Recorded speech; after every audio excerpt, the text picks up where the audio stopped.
মানুষ স্বপ্ন দেখতে খুবই ভালোবাসে। ছোটবেলা থেকেই অনেকে স্বপ্ন মনের মধ্যে লালন করে বড় হয়। কারো, কারো সেই স্বপ্ন পূরণ হয়, কারো, কারো হয় না। তো পরিবেশ পরিস্থিতি যার অনুকূলে থাকে তার স্বপ্ন পূরণ হয়। আর যার অনুকূলে থাকে না তার হয় না, হয়ে ওঠে না। তো স্বপ্নভঙ্গের যন্ত্রণা সহ্য করে নিতে হয়। কোনো উপায় থাকে না। বাধ্য হয় মানুষ। আসলে মানুষ তার জীবনের শেষ মুহূর্ত পর্যন্ত স্বপ্ন দেখে।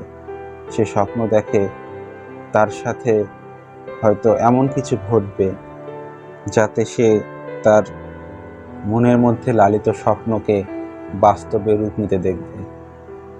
কিন্তু এমন কিছুই হয় না, তাই না? আসলে মানুষের সাথে চমৎকার খুব কমই হয়।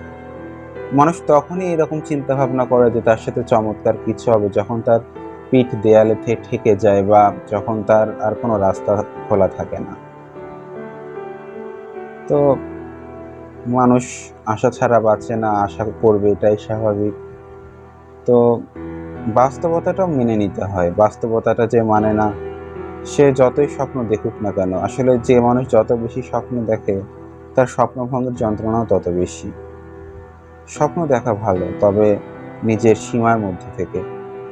আকাশ কুসুম কল্পনা করলেই তো সেটার বাস্তবে রূপ নেয় না। কিন্তু যার স্বপ্ন সীমিত বা বাস্তবে রূপ নেওয়ার সম্ভাবনা আছে, কিন্তু তারপরেও দেখা যায় যে তার স্বপ্নটা বাস্তবে রূপ নিচ্ছে না, তার কষ্ট হওয়াটাই স্বাভাবিক।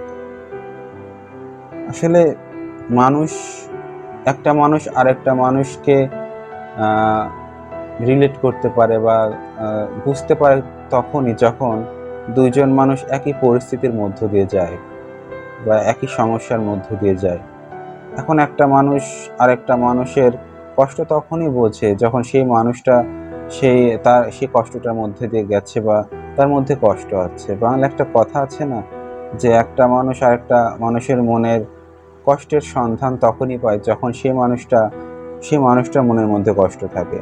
একটা মানুষ খুব হাসিখুশি জীবনযাপন করছে, তার জীবনে কষ্টের পরিমাণ খুবই কম, সে অন্যের কষ্ট বুঝবে না। আসলে একটা মানুষকে চেনা আর জানার মধ্যে অনেক তফাৎ। আবার একটা মানুষের দুঃখকে অনুভব করা আর সেই দুঃখ বুঝতে পারার মধ্যে অনেক তফাৎ। একটা মানুষের দুঃখ মানুষ বুঝতেই পারে, কিন্তু সেই দুঃখকে অনুভব করার ক্ষমতাটা সবার থাকে না। আসলে স্বপ্ন জিনিসটা মানুষ দেখবে, কিন্তু একটা কথা শুনি আমরা এখন খুব মানে সবাই এটা বলে থাকে যে হচ্ছে স্বপ্ন সেটাই যেটা তোমাকে রাতে ঘুমোতে দেয় না। মানে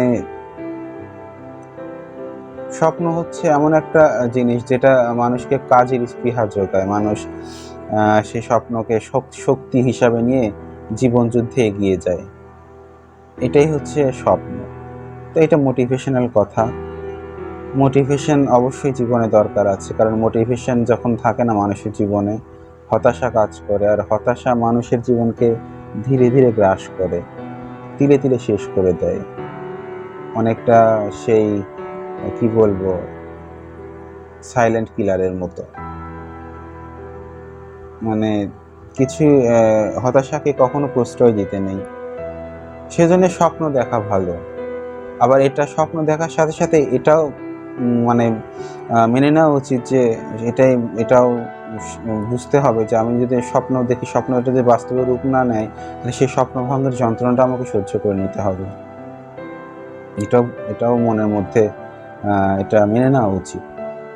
আমি চেষ্টা করব, কিন্তু যদি সেই চেষ্টা আ আ শেষ পর্যন্ত কোনো সুফল বা আমার স্বপ্ন বাস্তবে রূপ দিতে না পারে, সেক্ষেত্রে সেই কষ্টটা আমাকে মেনে নিতেই হবে। এটাও বুঝতে হবে। ছেলেমানুষি করলে তো আর হবে না। বাস্তবতাটাও মেনে নিতে হয়।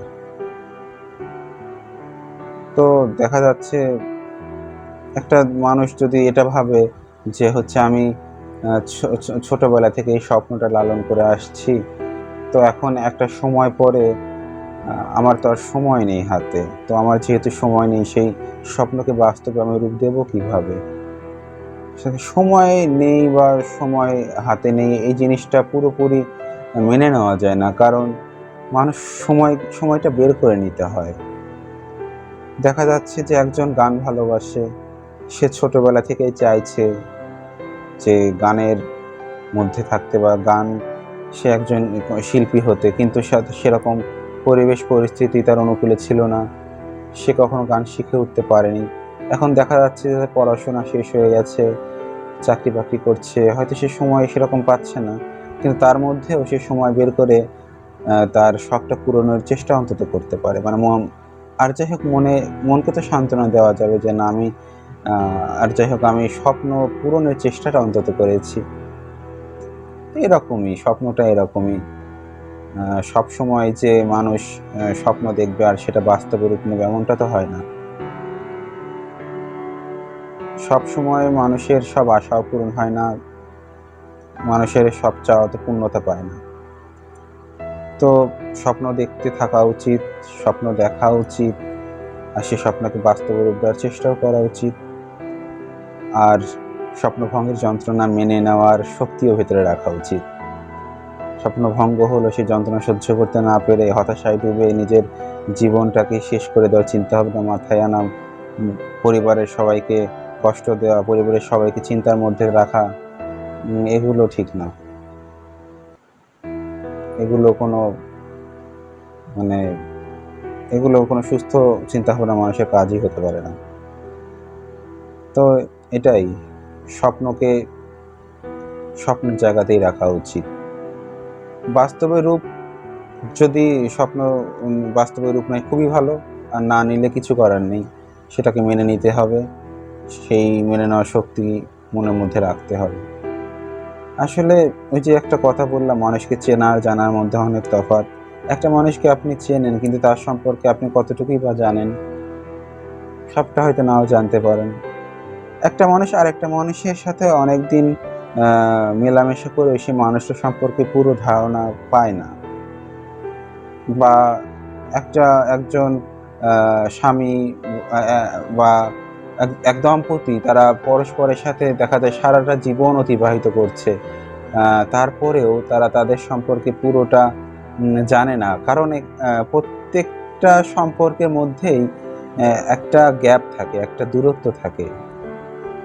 সে সম্পর্ক যতই কাছের হোক না কেন, মানুষের একটা স্পেস আছে, নিজস্ব একটা জায়গা থাকে। এখন নিজস্বতাকে হারিয়ে ফেললে তো মানুষের অস্তিত্বই সংকটে পড়ে যায়। তো এই কারণে নিজের নিজস্বতা বজায় রাখার জন্য হলেও মানুষকে কিছু দূরত্ব মেনটেন করে চলতে হয়। আর একটা মানুষ যদি একদম খোলা পাতার মতো হয়ে যায়, যে সবাই সেই মানে পৃষ্ঠা পড়তে পারে বা সবাই তার সম্পর্কে সবাই সবকিছু জানে, তবে তার তো সেই ব্যক্তিত্বই আর থাকলো না, তাই না? তো মানুষের নিজস্বতাকে বাঁচিয়ে রাখতে হয়। সেটা অনেক সময় কষ্টের হয়ে দাঁড়ায়। দেখা যায় যে বন্ধু-বান্ধব সবার সঙ্গে মেলামেশা করতে অসুবিধা হয়। দেখা যাচ্ছে সবাই সবার সঙ্গে খুব সুন্দরভাবে মিশছে। কিন্তু দেখা যাচ্ছে যে আরেকটা মানুষ সেভাবে মিশতে পারছে না। সে ইন্ট্রোভার্ট বা নিজেকে সেভাবে সবার সামনে ফুটিয়ে তুলতে পারছে না। আসলে সমস্যাটা তখন হয় যখন সে চাচ্ছে যে সবার সঙ্গে মিশতে, কিন্তু দুর্ভাগ্যবশত সে সেটা করতে পারছে না। তখন বিষয়টা কষ্টের হয়ে দাঁড়ায়। তো যেটা বলছিলাম, মানুষের যে ব্যক্তিত্ব, সেটা সবসময় একদম সবার সামনে ওপেন না করাই ভালো। নিজস্বতাকে বাঁচিয়ে রাখা উচিত। কারণ মানুষ তখনই একটা মানুষকে গুরুত্ব দেয় যখন সে মানুষটার অভাব সে বোঝে বা সেই মানুষটার সম্পর্কে তার মনে আগ্রহ থাকে। তো মানুষের ব্যক্তিত্ব মানুষকে অন্য মানুষের সামনে তাকে ফুটিয়ে তোলে, অন্য মানুষকে তার প্রতি আকৃষ্ট করে। তো অনেকটা সেই স্বপ্নের মতোই। স্বপ্ন দেখা ভালো, স্বপ্নের জন্য চেষ্টা করা ভালো, আবার স্বপ্নভঙ্গের যন্ত্রণা মেনে নেওয়ার শক্তিটাও রাখতে হয়। সে মানুষের ব্যক্তিত্ব অনেকটা সেরকমই। মানুষকে দেখা যাচ্ছে যে মানুষের সে ব্যক্তিত্বকে বাঁচিয়ে রাখতে হলে বা মানুষের সেই ভাব গাম্ভীর্য বা নিজেকে সেইভাবে সবার সামনে উপস্থাপন করতে হলে অনেক কিছু মানে মানুষকে নিয়ন্ত্রণ করতে হয় বা অনেক কিছু স্যাক্রিফাইস করতে হয়। তবে এটা উচিত। মানুষ যদি ত্যাগ না করে তাহলে মানুষ তো ভোগের মর্ম বোঝে না, তাই না? সবসময় যদি মানে জীবনটাকে এমনভাবে অতিবাহিত করলাম যে জীবনে আমি সেরকমভাবে মানে দুঃখটা অনুভব করতে পারলাম না। হ্যাঁ, যদি পরিবেশ পরিস্থিতি অনুকূলে না থাকে তাহলে হাড়ে, হাড়ে টের পাওয়া যায় দুঃখ জিনিসটা কি। আর যদি এমনটা না হয় মানুষের জীবনে সেরকম কোনো সময় এলো না, খুব সুখে স্বাচ্ছন্দ্যে মানুষ জীবনযাপন করছে, হঠাৎ করে যদি তার সামনে দুঃখ চলে আসে না তখন সবকিছু ওলটপালট হয়ে যায়। তো তার থেকে এটাই ভালো না যে সবকিছুর মধ্যে একটা দূরত্ব বজায় রাখা ভালো। তাহলে নিজের ব্যক্তিত্বটাও ঠিক থাকে আর মানে নিজের নিজস্বতাটা বজায় থাকে। আমি ইন্ট্রোভার্ট হতে বলছি না, কারণ ইন্ট্রোভার্ট একদম এক্সট্রিম ইন্ট্রোভার্ট হওয়া ভালো না। এক্সট্রিম ইন্ট্রোভার্ট যারা তাদের অনেক সমস্যা। তারা সবার সামনে নিজেকে উপস্থাপন করতে পারে না। তারা নিজের মনের ভাব সবার সামনে তুলে ধরতে পারে না। খুব কষ্ট হয়। তার থেকে যেটা না বললেই নয় বা যেটা বলা যায় সবার সামনে সেটা বলা উচিত। আর বন্ধুদের মধ্যে তো অনেক কথাই চলে। তো বন্ধুদের সাথে মনের ভাব আদান-প্রদান করতেই হবে। তবে তার সাথে মনের ভাব আদান-প্রদান করা উচিত যাকে বিশ্বাস করা যায়। বন্ধু-বান্ধব হয়েছে বলেই যে আপনি একদম মনের সব কথা তাকে বলে দিলেন তার সম্পর্কে না জেনে, তাহলে আপনি ঠকবেন। সেজন্য সবকিছুর মধ্যে একটা দূরত্ব রাখা উচিত। ভালো থাকবেন সবাই। আসলে দেখা যায় কি যে মানুষের জীবনে এমন অনেক কথা থাকে বা এমন অনেক প্রশ্ন থাকে যেগুলোর উত্তর মানুষ সারা জীবন খুঁজেও সে উত্তর পায় না। তো যে মানুষের সেরকম অনেক স্বপ্নও থাকে, যে স্বপ্ন পূরণ হয় না। তবে সে সারা জীবন স্বপ্ন দেখে, সেই স্বপ্ন একসময় পূরণ হবে। তো আকাশ কুসুম কল্পনা না করাই ভালো। আর স্বপ্ন পূরণের চেষ্টাটা করে যাওয়া উচিত। শুধু তো স্বপ্ন দেখলেই হবে না, তাই না? সে চেষ্টাটাও করতে হবে। সবাই ভালো থাকবেন। সবার সুস্বাস্থ্য ও দীর্ঘায়ু কামনা করে আজকের মতো ভিডিওটি শেষ করছি। ভালো থাকবেন সবাই। ধন্যবাদ।